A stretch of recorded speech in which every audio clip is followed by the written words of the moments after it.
नमस्कार, मैं हूं रविंद्र जैन और आप देखना शुरू कर चुके हैं सबकी खबर। कल 1 दिसंबर 2025 सोमवार को मध्य प्रदेश विधानसभा में एक नया इतिहास रचा गया। इतिहास विधानसभा की कार्रवाई में नहीं बल्कि विधानसभा परिसर में, जहां चंबल के जाबाज पत्रकार देव श्रीमाली जी की नई पुस्तक का विमोचन मध्य प्रदेश के मुख्यमंत्री डॉक्टर मोहन यादव ने किया। इस अवसर पर मध्य प्रदेश विधानसभा के स्पीकर नरेंद्र सिंह जी तोमर, मध्य प्रदेश भारतीय जनता पार्टी के अध्यक्ष हेमंत खंडेलवाल जी सहित तमाम हस्तियां मौजूद थे। आखिर इस पुस्तक को लेकर जो मुख्यमंत्री ने कहा वो मैं आपको सुनाना चाहता हूं। मुख्यमंत्री ने जो बातें कही हैं, वाकई संक्षेप में एक छोटी सी टिप्पणी सुनाता हूं। वे मतलब इस पुस्तक को मंच पर ही बैठे बैठे आधी से ज़्यादा पढ़ चुके थे और जब उनका नंबर आया बोलने का तो जो वो बोले हैं मैं सुनवाता हूं। आपका नाम इतना अच्छा भाई साहब, देव भी है, श्री और श्रीमाली भी है। जोरदार अभिनंदन करें। का एक तरह से इस लोक से लेके उस लोक तक का सारा प्रतिनिधित्व आप करते हैं। मैं आपकी पुस्तक को पढ़कर उसका आनंद भी महसूस कर रहा था। आपने पुस्तक के प्रारंभ से मनु से प्रारंभ करके पुरुरवा तक ले गए, वेदी वंश से लेकर के ययाति तक, ययाति के पुत्र यदु से लगा करके तोमर की खार, भदोरा, भदया, भदोरिया, फिर सूरजपाल से अनंगपाल, विक्रमादित्य और विक्रमादित्य के उस काल से विक्रमादित्य मतलब ये हमारे प्रथम पानीपत के युद्ध वाले विक्रमादित्य है, जिनके माध्यम से वो भी घटनाक्रम इसमें आपने जोड़ने का प्रयास किया। और जितनी विस्तार से बात माननीय नरेंद्र सिंह जी भाई साहब ने कहा है, ये बात सही है कि चंबल के एक एक अंचल में अतीत के संघर्ष के वो सारे अवशेष पुरातात्विक भी है और वो सारे वंश के भी हमारे बीच में सारे लोग मौजूद है, जिन्होंने कभी भी अपने इस घटनाक्रमों के आधार पर हर एक कोई अपने जीवन में वो दौर ऐसा भी था जब राज सत्ताएं अपनी सत्ता के लिए लड़ती थी और सत्ता के लिए लड़ने के साथ सत्ता अगर पराजित हो जाए तो सशस्त्र जो संगठन है वो संगठन एकदम समाप्त नहीं होते। वो अपने अवसर की प्रतीक्षा के लिए फिर कोई छाड़ ढूंढते हैं, फिर कोई आशियाना ढूंढते हैं। मुझे इस बात की प्रसन्नता कि चंबल वो हमेशा सबको आसरा देती आई है। हमारे लिए वो उसके कई घटनाक्रम हमारे सामने हैं, उसके उदाहरण भी इसी प्रकार से निकल के आते हैं। लेकिन मैं चंबल से एक और पवित्रता का भाव भी जोड़ना चाहूंगा।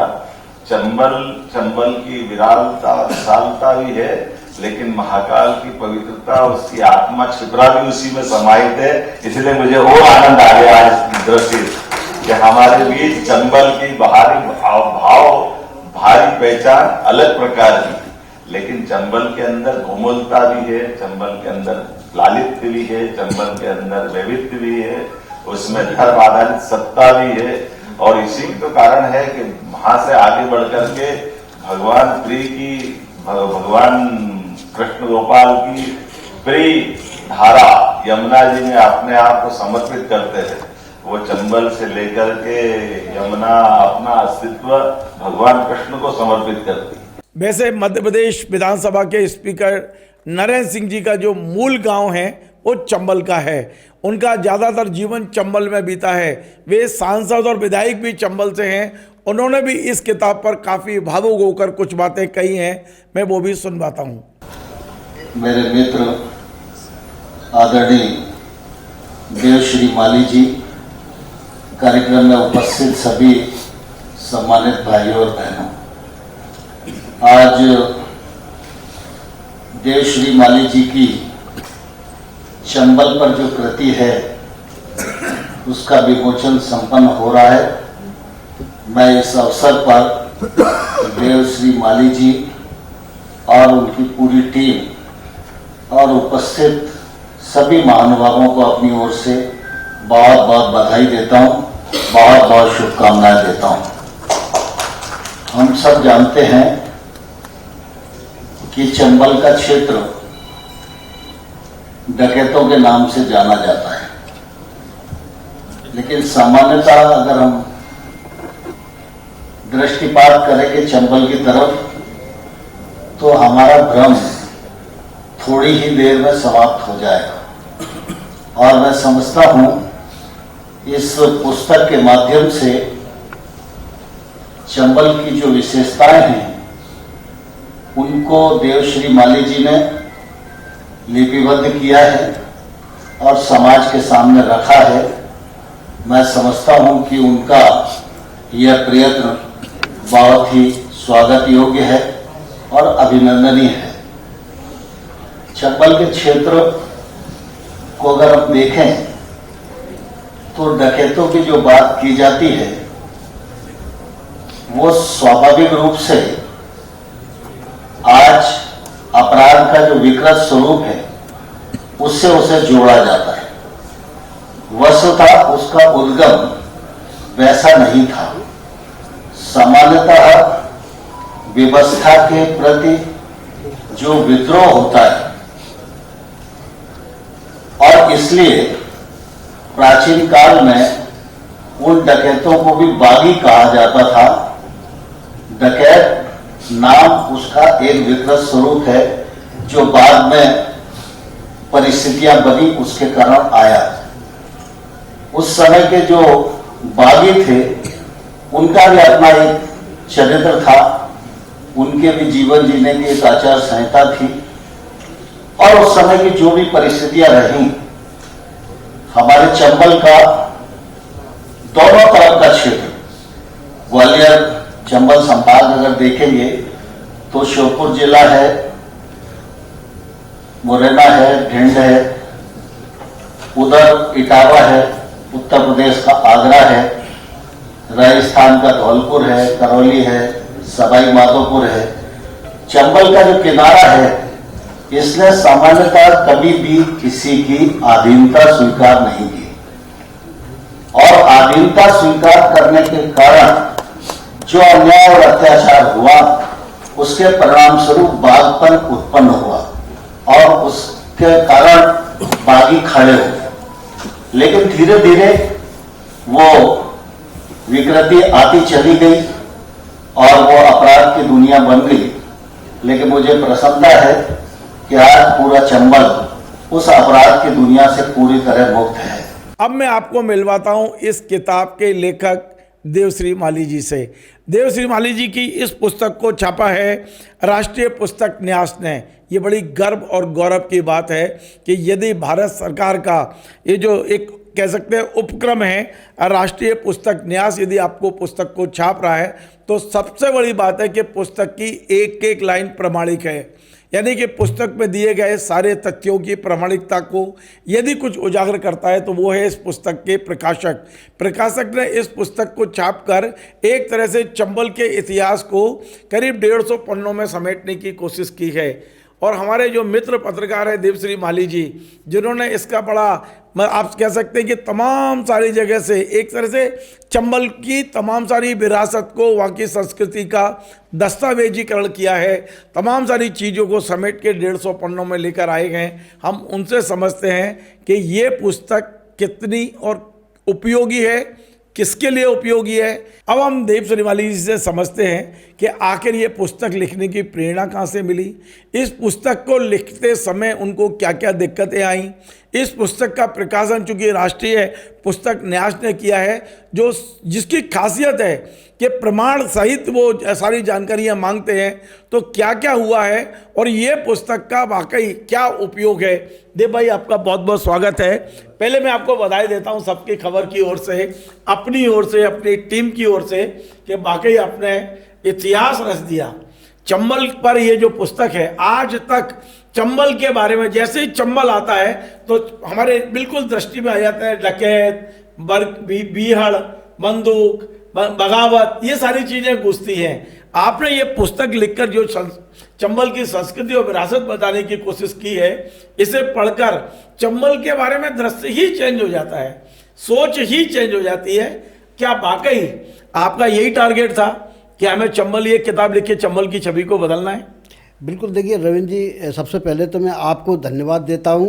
किताब मैंने लिखी है बुक एनवीटी जैसे बड़े संस्थान ने छापी है, निश्चित तौर पर उनका तो धन्यवाद है ही। आपका धन्यवाद ये है कि इसको एक बड़े कैनवास पर लॉन्च करने का काम जो आपके द्वारा किया गया, विधानसभा का जो भी काम है, मैं आपको और आशीष अग्रवाल जी जो इस कार्यक्रम के आयोजन से जुड़े हुए थे, उन दोनों लोगों को ही इसके लिए श्रेय भी देता हूँ, बधाई भी देता हूँ कि वो विधानसभा जैसे परिसर में मुख्यमंत्री जी की, स्पीकर साहब की, प्रदेश अध्यक्ष जी की, अशोक सिंह जी जो राज्यसभा के सदस्य हैं वो, और बाकी लोगों की मौजूदगी में इस किताब का विमोचन हुआ। रामनिवास रावत जी भी मौजूद थे। तो मेरा जो मकसद था वो मकसद ये था कि चंबल जहाँ से निकलती है और जहाँ ख़त्म होती है वहाँ के लोग उस मंच पर मौजूद रहें, और ये काम आपने कर दिया।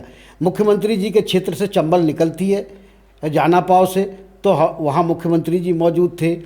मध्य प्रदेश में चंबल प्रवेश करती है श्योपुर ज़िले में, तो रामनिवास रावत जी उसमें मौजूद थे। मुरैना में जाके चंबल यौवन पर पहुंचती है तो स्पीकर साहब मौजूद थे, नरेंद्र सिंह तोमर जी जो मुरैना का प्रतिनिधित्व करते हैं। और चूँकि चंबल का जो विसर्जन यमुना में होता है, जिसका मुख्यमंत्री जी ने भी उल्लेख किया पचनदा पर, उस क्षेत्र से मैं खुद प्रतिनिधित्व करता हूं, मैं भिंड का रहने वाला हूं। तो उसको एक बड़ा कैनवास देने के लिए आपको, मुख्यमंत्री जी को, सभी को बधाई। जो मकसद था वो बड़ा कैनवास मिलने से हुआ, पूरा किताब लिखने से उतना नहीं पूरा हो सकता था जी।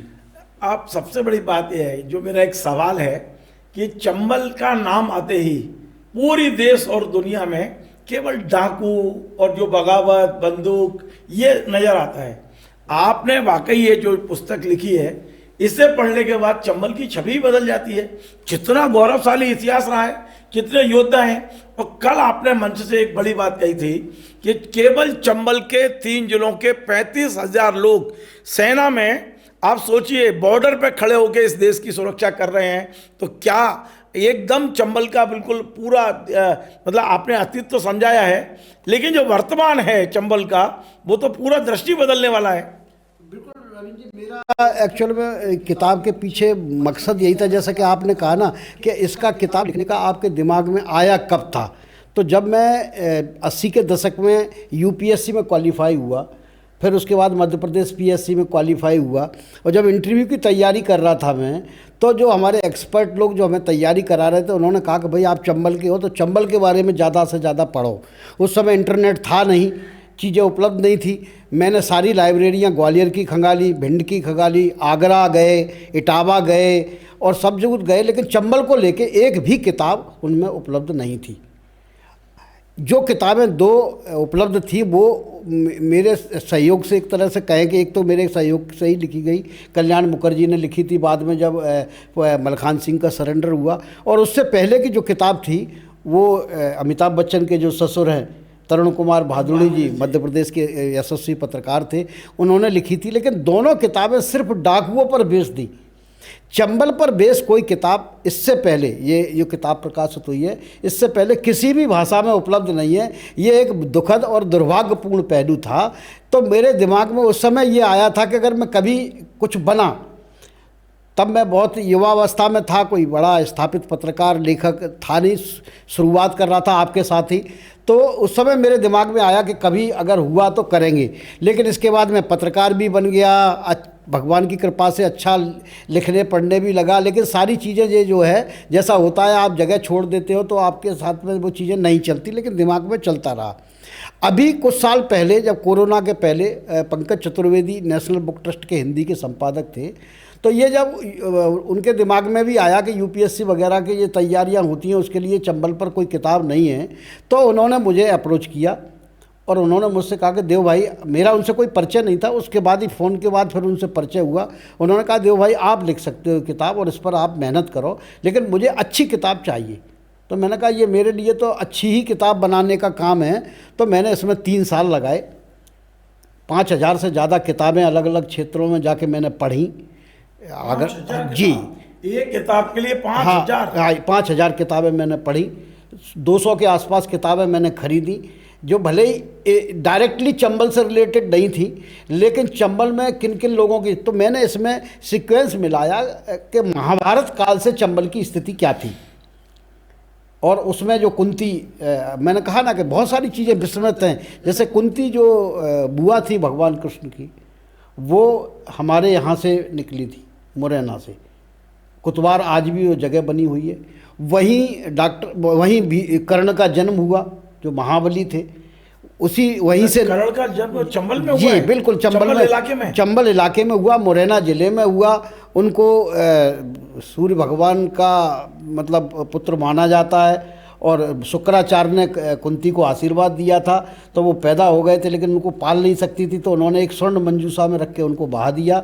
इटावा के पास एक जगह है, वहाँ वो निकले चंबल से, यमुना होते हुए यमुना वहाँ पहुँचे, और वहाँ जो है उन्होंने पाला बड़ा किया, और फिर वो महान धनुर्धर और बने।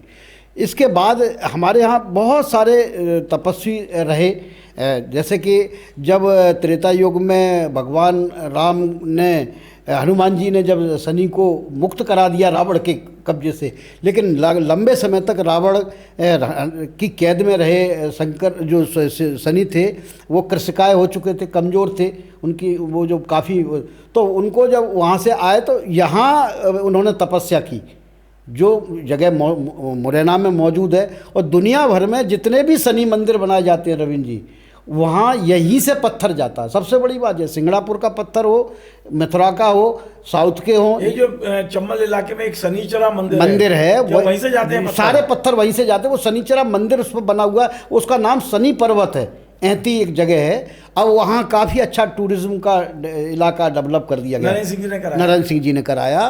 तो वो जो है वो एक चीज़ है।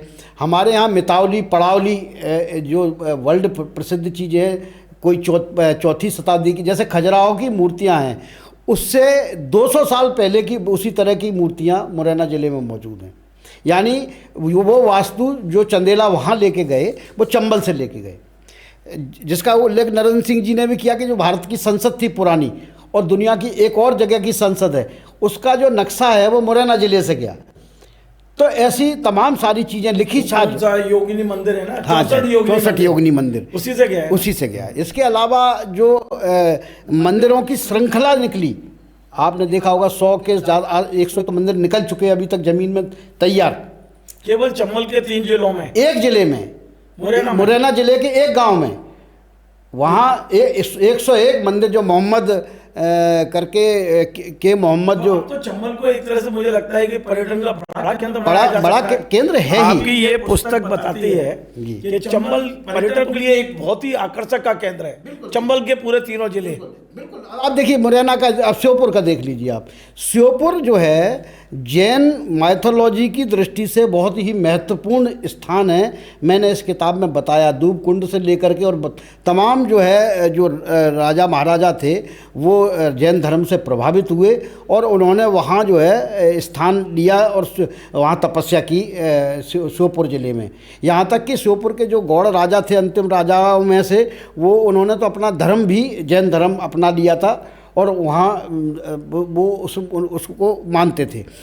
अगर आप ग्वालियर में ही देखेंगे तो ग्वालियर में गोपाचल पर्वत देख सकते हैं, तो वो इतना प्रागैतिहासिक है कि वो जो प्रतिमाएं पत्थर की महल के अंदर उकेरी गई हैं, पूरे भारतवर्ष क्या पूरे विश्व में कहीं नहीं होंगी। जो एक किले के अंदर ही उकेरी हुई प्रतिमाएं, वो लगाई नहीं गई हैं, वो वहीं तैयार की गई हैं। वो तो कहते भी एक पत्थर की बावड़ी भी है उसमें, और भी इसके अलावा सैकड़ों की संख्या में प्रतिमाएं हैं जो खंडित भी हो गई हैं। त्रिशला और माता की प्रतिमा है वहाँ का, तमाम सारी जो प्रतिमाएं हैं वो दुर्लभ हैं। अब आध्यात्म की दृष्टि से भी चंबल जो है बहुत महत्वपूर्ण रहा है। शैविक परंपरा का एक बड़ा गढ़ वहाँ रहा। ये हमने इसमें निकालने की कोशिश की से जो सिहोनिया का मंदिर है, जैन धर्म की दृष्टि से महत्वपूर्ण है। इसके अलावा बगल में ककन मठ लगा है, वो शैविक शिव के संबंधित जो है उसका सबसे बड़ा जो है मठ था, जिसके बाद शिवपुरी बना। लेकिन आपको नहीं लगता कि अभी भी आपने पुस्तक लिखी है, हो सकता है इसके बाद सरकार का और लोगों का ध्यान जाएगा, लेकिन जितना टूरिज्म चंबल में होना चाहिए अभी उतना हुआ नहीं है? कारण यही था, एक तो डकैती वाली छवि थी, और वहाँ क्या साधनहीनता थी। मैंने जैसे कल भी कहा कि अब ये नरेंद्र सिंह तोमर का इसमें एक बड़ा योगदान है। जब वो मध्य प्रदेश में पंचायत और ग्रामीण विकास मंत्री रहे तो उन्होंने ऐसा कोई गांव नहीं छोड़ा जहां रोड का जाल नहीं बिछाया हो। बीहड़ के घने उसका नतीजा ये निकला कि रोड पहुंची तो पुलिस पहुंची, अप्रोच पहुंची, लोग थाने तक पहुंचे और डाकू साफ हो गए।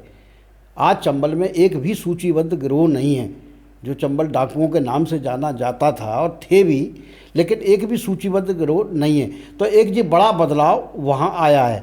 जब डाकू नहीं है तो गांव में कृषि अच्छी होना शुरू हुई, गांव में लोग रहना शुरू किए।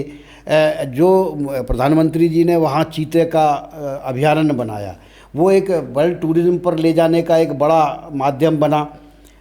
वहाँ बहुत अच्छी ये म्यूज़ियम है, श्योपुर का म्यूज़ियम है, एक नरेंद्र सिंह जी ने म्यूज़ियम बनाया है वहाँ। तो वो ऐसे म्यूज़ियम है कि अगर आप सिर्फ म्यूज़ियम देख लोगे तो चंबल के बारे में आप जो है। देव भाई, एक बात मैं कह रहा हूँ, मैं भी ग्वालियर का रहने वाला हूँ। चंबल के तीनों जिलों के युवा पीढ़ी को भी नहीं पता है कि चंबल का वैभव क्या है, चंबल की विरासत क्या है, चंबल की संस्कृति क्या है। आपकी इस पुस्तक ने ये दरवाजे खोले हैं। तो आपको लगता है कि ये जो युवा पीढ़ी है, इन्हें अपने ही क्षेत्र की, अपनी ही भूमिका से परिचय कराने के लिए इस किताब को कम से कम पाठ्यक्रम में पढ़ाया जाना चाहिए, या वो कम से कम उस पर ऐसा हो कि ज़्यादा से ज़्यादा बच्चे ये पढ़ सकें और अपने वैभव को, अपनी ज़मीन को और नज़दीक से समझ सकें। बिल्कुल, देखिए मेरा ये मकसद भी यही था। और मैं तो कहता हूँ कि अगर ख़ास तौर पे चंबल में पैदा हुए लोगों के लिए या चंबल में रहने वाले लोगों के लिए ये एक धार्मिक किताब का, जैसे गीता का काम है या रामचरितमानस का काम है, उसी तरह से इस किताब को अपने घर में रखना चाहिए और अपनी हर पीढ़ी को इसको पढ़ाना चाहिए, ताकि वो गौरवान्वित हो सकें। क्योंकि उनको पता नहीं है कि हमारा इतिहास कितना गौरवशाली है। 1857 की आज़ादी में हमारा क्या योगदान है, पत्रकारिता में हमारा क्या योगदान है, साहित्य में हमारा क्या योगदान है, भारत की सुरक्षा में हमारा क्या योगदान है, हमारी बोली क्या है, हमारी भाषा क्या है, हमारा खान पान क्या है, हमारे आध्यात्मिक केंद्र कौन कौन से हैं, हम किस तरह से धार्मिक सद्भाव के साथ हजारों साल से जिंदा रहते चले आए हैं। चंबल एक अकेला ऐसा देश में जगह है जहाँ कभी कोई सांप्रदायिक तनाव उत्पन्न नहीं हुआ। तमाम जातियाँ वहाँ रहती हैं। कुछ छुटपुट घटनाओं को अगर छोड़ दें तो कभी कोई जातिगत भेदभाव सब नहीं था। हिंदू मुस्लिम भी नहीं हुआ, जातिगत तनाव भी उस तरह से नहीं हुआ। छोटे मोटे हो जाते हैं कभी कभार राजनीतिक कारणों से, लेकिन वहाँ का सामाजिक वातावरण जो है ना बहुत ही सहिष्णु है और मेला जोला है। एक आखिरी सवाल है मेरा, चंबल के बारे में एक आम चर्चा रहती है कि चंबल का पानी पीने वाले की तासीर बदल जाती है, क्रोध आता है, बहुत जल्दी वो एक्साइट हो जाते हैं, कई बार ऐसी वारदात भी करने लगते हैं। और इसका परिणाम था कि तमाम डाकू गिरोह हम लोगों ने देखे। अब बदल गया, तासीर वही की वही है, तासीर तो बदल नहीं सकती इंसान की। तो वो जो क्रोध है, जो गुस्सा है, जो आप जो एक अपनापन टाइप जो भी आप समझ सकते हैं, ये पूरे के पूरे लोग, आपको नहीं लगता कि ये सब सेना में शामिल होकर वही पूरी की पूरी ताकत, वही तासीर अब अपने देश की रक्षा के लिए लग गए। जो कहीं ना कहीं आपस में लड़ रहे थे, अब वो पहुंच गए पूरी की पूरे बॉर्डर पे। और आज आपने खुद चैलेंज किया है, आपने दावा किया है कि 35,000 सैनिक हैं आर्मी में, जो केवल चंबल के 3 जिलों से आते हैं। क्या कहेंगे आप? नहीं, देखिए मेरा कहना ये है कि चंबल जाना पाव से निकलते निकलते जब श्योपुर तक पहुंचती है तो एकदम शांत और निर्मल रहती है। श्योपुर के बाद उसका रूप बदलता है, जब वो सबलगढ़ पार करती है स्वभाव बदलता है, तब उसका पानी का स्वभाव बदलता है। और उस पानी के स्वभाव बदलने में जो कहते हैं ना पारिस्थितिकी जो होता है ना, हैबिटेट, उसका बड़ा योगदान होता है। और जैसा कि नरेंद्र सिंह तोमर जी ने कल अपने भाषण में भी इसका उल्लेख किया, चंबल जो है वो जो है किसी की दास्ता स्वीकार करने वाला क्षेत्र नहीं रहा है। अगर हम कच्छप घाट से देखेंगे, कच्छप घाट राजाओं का देखेंगे, उसके पहले के भी राजाओं को देखेंगे, तो चंबल पर कोई राज्य नहीं कर पाया है। चंबल के लोगों ने हमेशा इसका प्रतिरोध किया है। पराधीनता उनको स्वीकार नहीं है, चाहे मुगलों का समय रहा हो, चाहे और दूसरे राजा रहे हों। अंततः आखिरी तक वो लोग लड़ते रहे हैं, चाहे कितनी भी बड़ी सेना से उनका मुकाबला क्यों न करना पड़ा है वो, लेकिन उन्होंने लड़ाई लड़ी है। और ये मैंने कहा ना, ये पहले डाकू नहीं थे, ये बागी थे, बगावत करते। ये इनको नाम जो दिया वो तो जनरल बैप्टिस्ट ने दिया जब अंग्रेजी सेना ने जो है इनके खिलाफ किया, क्योंकि अंग्रेजी सेना को भी परेशान करते थे। ये तो बागी थे। तो बागी यहाँ चंबल में एक्चुअल में शुरुआत कहाँ से हुई? जब दिल्ली से तोमरों का राज्य गया तो वहाँ से लोग विस्थापित हुए, तो चंबल के बीड़ों में आके छुपे और फिर यहाँ से उन्होंने अपनी शक्ति को फिर अर्जित किया और लगातार मुगलों को और मुस्लिम शासकों को चुनौती देना शुरू की। ये बागीपन का एक शुरुआत हुई। ज़मीन हमारे यहाँ लगातार नदियों में कटाव होता था, उसके कारण किसी उपजाऊ ज़मीन चली जाती थी। खेती का ही एकमात्र जरिया था, इरिगेशन के साधन थे नहीं वहाँ। और जो फसल मानसून पर, कहते हैं ना भारतीय कृषि मानसून का जुआ है, तो वो मानसून का जुआ चंबल के लिए तो था ही, क्योंकि वहाँ सरसों और दलहन में सिर्फ उड़द, मूंग और उसके अलावा अरहर की दाल, इसके अलावा वहाँ कुछ पैदा नहीं होता था, क्योंकि इसमें पानी लगता था।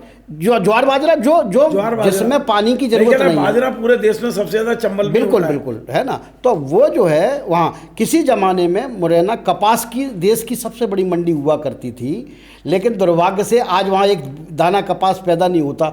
इस किताब में मैंने उल्लेख किया है, मुगल काल में वहाँ कपास का एक मंडी थी, रुई मंडी। आज भी मुरैना में रुई मंडी है, उसमें रुई नहीं मिलती। रुई मंडी इलाका है, हाँ, लेकिन रुई मंडी में रुई नहीं मिलती क्योंकि बंद हो गया। तो चीज़ें ऐसे ऐसे ख़त्म होते चली गई और आज वो परिस्थितियाँ सारी की सारी बदल गई हैं।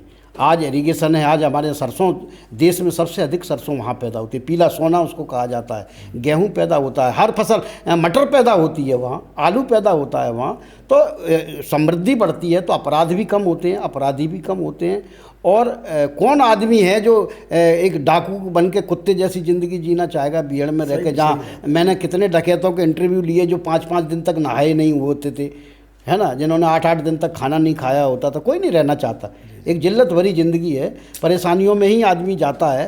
तो मैं उनको जस्टिफाई नहीं कर रहा हूँ, लेकिन ये बात सही है कि हर आदमी अपना एक अच्छा जीवन जीना चाहता है और चंबल में भी लोग अच्छा जीवन जीना शुरू कर दिया है। चूँकि वहाँ के लोग बहादुर होते हैं, वहाँ के लोग देश प्रेमी होते हैं, तो उनकी पहली प्राथमिकता होती है कि वो सेना में जाएं। मुरैना भिंड जिले में ऐसे कई गांव हैं जिसका हर घर का कम से कम एक सदस्य आज भी सेना में है। ऐसा अटेर क्षेत्र में कई गांव हैं जिसमें हर घर में एक एक बार विडो है, विधवा है, जो जिसका बेटा या जिसका पति सेना में शहीद हुआ है और उसने अपनी 3 पीढ़ियां वहीं लगा रखी है। आज उसका नाती भी सेना में है। तो ये एक गौरवशाली इतिहास है और इस इतिहास के साथ हमको देश के प्रति बड़ा समर्पण है और हमेशा से रहा है। आप देखेंगे कि वो पक्ष आया ही नहीं है। जो पक्ष है कि हमारे यहाँ से आज वायुसेना के जो अध्यक्ष निकले थे भदौरिया साहब, वो चंबल क्षेत्र के निवासी थे। तो बहुत सारे लोग हर क्षेत्र में निकले हैं और उनको अब एक मौका आया है। ये तो कह सकते हैं कि चंबल के लोग एक्स्ट्रा ऑर्डिनरी तो होते हैं।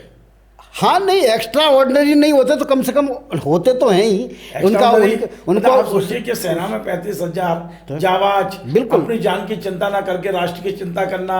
भाई आप सोचो कि वहाँ सेना की परेड कराना पड़ती है, भर्ती होती है तो इतनी भीड़ इकट्ठी हो जाती है कि वहाँ भी आर्मी लगाना पड़ती है। कितने लोग, जबकि ये पता है कि जान हथेली भी जाती है। जाने के लिए एक मतलब जुनून है, बिल्कुल जुनून है। तो वो एक गौरवशाली इतिहास हमारा चंबल से ही जुड़ा हुआ है। पानी एग्रेसिव है, इसका मतलब अपराधी नहीं है। देखिए मैंने इसमें उल्लेख भी किया है, आप धार को या तो बगावत की ओर मोड़ दीजिए या सेना की ओर। चंबल बाकी जगह लोग रोली से टीका करते हैं, लेकिन चंबल में लोगों को पानी से टीका करना चाहिए, क्योंकि ये हम नहीं कह रहे, ये जो है कालिदास ने अपने मेघदूत में लिखा है। जब वो यक्ष जा रहा होता है उज्जैन, तो वो उससे कहता है कि रास्ते में तुमको चरमण्यवती नदी मिलेगी। इसका ओरिजिनल नाम चरमण्यवती है। तो जो आपको चरमण्यवती नदी मिलेगी और इसका पानी बहुत ही निर्मल है, साथ ही देश में अकेली नदी है जो पारदर्शी है, जिसमें आपको अपना चेहरा दिखाई देता है। तो इस पानी से आप अपना अभिषेक करना, अपना टीका लगाना, उसके बाद आगे बढ़ना। तो ये एक खुद को अभिषेक करने वाली नदी है, जहाँ लोग अपने माथे पर तिलक लगाते हैं देश के लिए, माथे पर तिलक लगाते हैं अपने क्षेत्र के लिए, माथे पर तिलक लगाते हैं अपनी आन बान और शान के लिए। और ये एक गर्व की बात है। दुर्भाग्य से हमारे यहाँ का जो बीच का कुछ काल रहा डकैतों का, उसके कारण यहाँ की छवि दूषित हुई। तो मुझे पूरी उम्मीद है कि हमारा ये प्रयास है वो और आगे बढ़ेगा। कुछ और लोग आएंगे, इस पर शोध करेंगे, किताबें लिखी जाएंगी। डाकुओं पर फिल्म बनी है, लेकिन डाकुओं के अलावा फिल्में बनेंगी, ऐसा इस किताब में हमने बहुत सारी चीज़ें दी हैं। चलिए, बहुत बहुत धन्यवाद। तो आपने सुना, देवश्री माली जी ने बड़ी विस्तार से इस किताब को लिखने का उद्देश्य और सबसे बड़ी बात कि अपने जन्मभूमि का इन्होंने एक तरह से कर्ज चुकाया।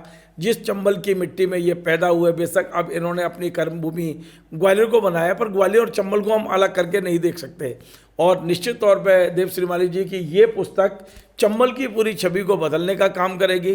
अभी तक आपने जो चंबल पर फिल्में देखी हैं वो डाकुओं पर देखी हैं, आने वाले समय में चंबल पर जो खबरें होंगी, चंबल पर जो फिल्में होंगी, वो फिल्में होंगी देश प्रेम की, आन बान शान की, स्वाभिमान की, और चंबल के अतीत, चंबल का जो गौरवशाली अतीत है उस पर निश्चित तौर पे आने वाले समय में इस तरह की फिल्में बनेंगी। मैं बहुत बहुत बधाई देता हूं देवश्री माली जी को, जिन्होंने ये पुस्तक लिखकर अपनी मातृभूमि का पूरी तरह से उसकी जो छवि है उसे बदलने की बहुत बड़ी कोशिश की है। आपको यदि हमारा ये कार्यक्रम पसंद आए, आप इसे शेयर करें, लाइक करें, कमेंट करें। आपसे बार बार निवेदन है हमारे इस चैनल को सब्सक्राइब अवश्य करें। धन्यवाद। Join the next be the best, Bundelkhand का सबसे विशाल और आधुनिक विश्वविद्यालय ज्ञानवीर यूनिवर्सिटी। ये सिर्फ एक यूनिवर्सिटी नहीं, ये है आपके सपनों का लॉन्च पैड। यहाँ मिले आपको smart classrooms, modern campus, updated labs और एक्सपीरियंस्ड फैकल्टी। हर स्टूडेंट को मिलता है कॉन्फिडेंस, ग्रोथ और एक ब्राइट करियर का प्रॉमिस। नए सेशन के लिए एडमिशन ओपन है, तो इंतजार कैसा? आज ही कांटेक्ट कीजिए।